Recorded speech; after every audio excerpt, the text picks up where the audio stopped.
Hello everyone, welcome back to my channel where I'm tracking my journey to financial freedom. Before we get started, I would really like to appreciate everybody for their support. My last episode was the first one to cross 100 views, and thank you for taking your time to view my content, especially the 15 peeps that gave a thumbs up.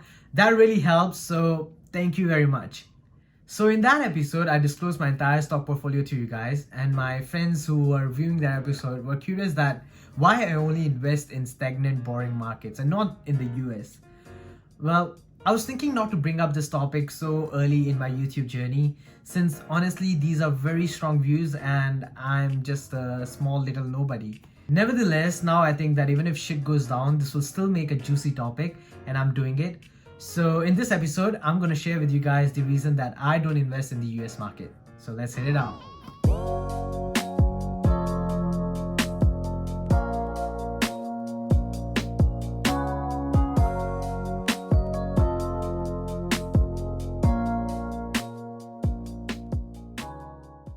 Most investors argue that fundamentals like expected earnings drive prices. However, that doesn't seem to be a complete explanation. For long-term market movement, supply and demand has played a big role beyond fundamentals. In this case, supply is the total amount of stocks available, and demand is the total dollar amount trying to buy those securities. The key factor here is demand. While the investable stock, the supply, does change, its change is relatively very small to the amount of money trying to invest in the market, the demand. So as the money goes into the market goes up, and as the money goes out of the market as a whole should go down.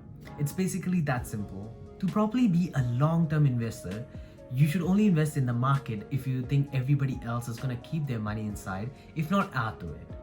So to inform our decision to invest in a particular market, we should look at if the capital is going to flow in or out of that market in the next 30 years. Now let's examine the 4 factors why I believe that money might be leaving the US stock market. Firstly, I think that US dollar will fail. Secondly, boomers are retiring. Thirdly, there's a lot of instability in US. And lastly, the blue ocean, red ocean analogy. Why do I believe that the mighty US dollar is falling? Well, the reason behind it is debt. And it's a highly talked about matter. Everyone knows that the US government runs a budget deficit, which is like me spending more than I earn. How do I do that? I take a loan or I simply swipe a credit card. For the government, they issue a piece of paper called the bond and take your money in return of regularly paid coupons, which is similar to an interest payment. And at the end of the bond period, they return you the original money they borrowed, which is called the principal amount. So these interest payments itself make nearly 10% of the revenue that the US government is expected to earn in 2021. Which is a huge chunk, and we're not even talking about the principal payment yet. This percentage is bound to grow as it's already past the point of no return. They simply can't repay the debt unless they cut down on their spending, they increase their taxes, or they print more money and devalue their currency. All of which will be a disaster. Actually, overspending is not all that bad. Most governments overspend. However, they spend on things that increase job and grow the economy, which can be seen more like an investment instead. But US invests 76% of its revenue on benefits like Social Security and Medicare, which is not going to boost the economy. According to the World Bank, the tipping point where the debt to GDP ratio start to hurt the economic growth of a country is 77%. This is the point where the people who are lending to the country start to fear that the country might not be able to pay off its debt. But do you know where the debt to GDP ratio of US currently stands? It's at 126%, which is insane. This means that the US Treasury bonds are not the safe haven that they used to be. So how does this affect the currency? Well, over time, diminished demand of the US Treasuries could increase the interest rate, thus slowing down the economy. The lessening of the demand puts a pressure on the dollar. As the dollar and the dollar-denominated treasuries become less desirable, their value decline. As the dollar declines, foreign holders of the treasuries get paid back in a currency which is worth less. This further decreases the demand, and it's a vicious cycle of getting deeper and deeper into shit. Anyways, you would argue that a decline in dollar or bonds doesn't mean that the US equity would be worth less. Quite the opposite actually. However, this would only work if it was a short-term decline. In long term, the cash in US dollars that the companies hold as a big part of their assets will also decline in value. Also, the imports will get expensive. It's going to be a big crisis, and US companies, even though they are internationally diversified, still draw a lot of their revenue from within US, like Apple, which has 40% of its revenue from within US. A decrease in this is definitely going to affect the company's value. And I'm not saying that foreign companies won't be affected. US is the biggest importer in the world, and everybody would suffer if US goes bust. That was a very heavy one, but let's move on to the second point. The boomers are retiring. Age is a very important factor when it comes to predicting large investment patterns.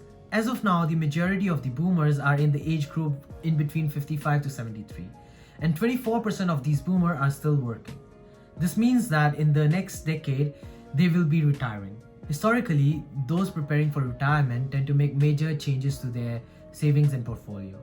More specifically, they begin selling off their investments and drawing on their nest egg, or at least flee the volatility of the stock market and go to some safer investments. This increases the supply of stocks in the market and hence driving down the prices. Total retirement account of the US households account for 30% of the total US equity ownership. This makes sense because the boomers made shitload of money when the US boomed in their prime investing age. To the third point now, the growing instability in US. The US boomed because of the stable environment it provided for opportunities to be created. But yet again, things have changed. The US in today's date is wrestling with extreme politics, racial tensions, underemployment, extremist mass shooting, misinformation, and distrust. The recent pandemic has just proven many things. It has shown us which countries can manage crisis effectively and which cannot. US was a place where you would see 15 years old working hard in factories or selling newspaper in a pursuit of a better life. But now, all they're looking for is free benefits and taxing the rich to pay for it. There was a time where being rich and successful was seen as an American dream, but now they're seen as evil people. What is this going to do? Well, it's just going to push the wealth away from the country. There are a lot of places in the world with extremely low taxes and are actually way safer to live at than US. Singapore, for example, zero capital gain taxes and zero taxes on dividends. What else does a wealthy person need? This is already happening. The co-founder of Facebook, Eduardo, who famously gave away his US citizenship in favor of Singapore, and Jim Rogers. Then we have the founder of Dyson, who moved his entire company to Singapore, in fact, and many more who are under the radar and we don't even know about. Same goes for the companies. For them to have operations in the US costs them way more than having it here in a low tax country. And trust me, there are no shortages of talents here. So I hope that you understand where the wealth would be moving if not generated. But anyways, let's move on to the fourth and the last point, the blue ocean and red ocean. Globalization, together with the stability, as I mentioned in the previous point, are the reason that US has seen such a growth in the past 30 years. Today, the US equity market is so easily accessible, and because of this, we have seen a huge influx of capital into the US, especially from oil-rich nations which need to invest their money into historically safe environment. But globalization is a two-way street. While the US stock market has been its biggest beneficiary in the last 30 years, it could easily be its biggest loser in the next 30. Today, it's so easy for Western investors to invest in high growth countries like South Africa, Brazil, and China. But forget that, let's look at anybody random who somehow calls himself an investor. A 13-year-old would go onto YouTube to watch some cat videos and boom, somehow he lands on a page that is like boasting how much money they made from Tesla or Bitcoin or whatever, and sees them making money and thinks that I can put $100 and make 1,000, 10,000, even a million, whatever, in no freaking time. And this is the fucking future. That's what we commonly hear when we talk about Bitcoin and Tesla. This is the fucking future. Why? Because the dude on the freaking YouTube says so. Every single person I know started investing in US or even still only invest in US. Just a handful of them invest in the Asian market, even those they freaking live here. The reason is simple. It takes efforts to dig up information on these Asian companies. You don't have people talking about them on YouTube, and Yahoo Finance doesn't even provide reliable financial information about them. You have to actually dig up the financial statements, the annual reports, And trust me, a lot of investors of my age doesn't even know how to find a annual report. This, I believe, can also be attributed to the fact that US is a host to a lot of big consumer brands, whereas Asia has been traditionally a B2B business only. Hence, people are exposed to a lot of US brands in their daily life. Brands like Google, Apple, Starbucks, Johnson & Johnson, P&G, and many more. But anyways, what it does is it leaves the opportunity for people like me.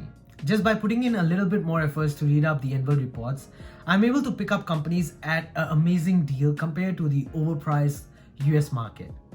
This is the blue ocean, my friend. Come join me while everyone else is struggling to make money in the red ocean and mostly gets eaten up by the big sharks during the pre-market dumps. In conclusion, I believe that the wealth is on a verge to be shifted from the west to the east. China is not going to become a superpower, it already is. And the pandemic to me was just a confirmation stamp. So with such a high risk of investing in US and the benefits of investing in Asia, the choice to me is very simple. Also, you can't wait for the ball to be thrown before you go run and catch it. You have to position yourself beforehand. And especially in this age and era where capital can zip around the world in seconds. Alright, so that's all for today's episode. Just remember, you are investing only if you can prove that the odds are in your favor. If not, you're simply gambling.